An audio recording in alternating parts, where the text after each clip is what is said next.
देखिए, जन्म और मृत्यु तो ईश्वर द्वारा पहले से ही निर्धारित है। यह मनुष्य के बस की बात नहीं।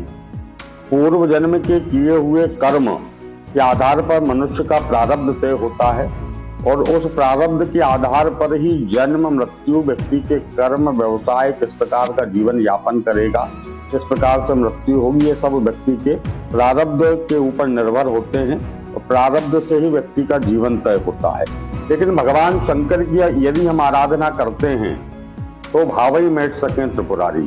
हमारी जीवन में बड़े बड़े संकट या हमारी जन्म कुंडली के बड़े बड़े संकट, दोष जो हैं, मृत्यु जैसे बड़े संकट को भी टालने का सामर्थ्य यदि किसी में है तो भगवान महामृत्युंजय में, भगवान शिव शंकर में है।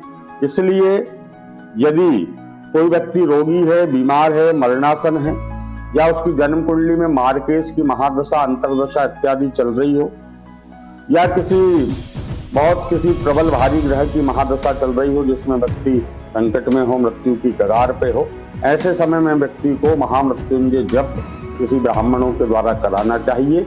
यदि उसके प्रारब्ध में आयु शेष है तो महामृत्युंजय के प्रभाव से निश्चित ही वह बीमारियों से मुक्त होगा और शेष आयु को भोगेगा।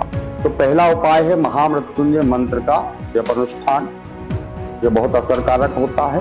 इसी में दूसरा कहा गया है मृत संजीवनी महामृत्युंजय मंत्र। इसमें मृत्युंजय मंत्र के साथ विभिन्न प्रकार के संपुट, गायत्री मंत्र का संपुट या अन्य संपुट लगा करके यह मृत संजीवनी महामृत्युंजय हो जाता है। यह और अधिक असरकारक मंत्र है। और तीसरे मृत संजीवनी विद्या की जो चर्चा पुराणों में की गई है, वह तीसरी मृत संजीवनी विद्या जो है वह दैत्यों के गुरु जो शुक्राचार्य थे उनके पास संजीवनी विद्या थी और वह किसी भी व्यक्ति को जो मर भी चुका है उसको पुनः जीवित करने का सामर्थ्य रखते थे और उन्होंने अन्य लोगों को भी यह विद्या दी है। लेकिन इस कलयुग में वह विद्या लुप्त प्राय है क्योंकि कलयुग में विभिन्न मंत्र जो हैं वह शापित कहे गए हैं। तो इस प्रकार से यदि कोई व्यक्ति रोगों से ग्रसित है, मरणासन है, बहुत अधिक संकटों से घिरा हुआ है तो उसको ब्राह्मणों के द्वारा महामृत्युंजय जप कराना चाहिए।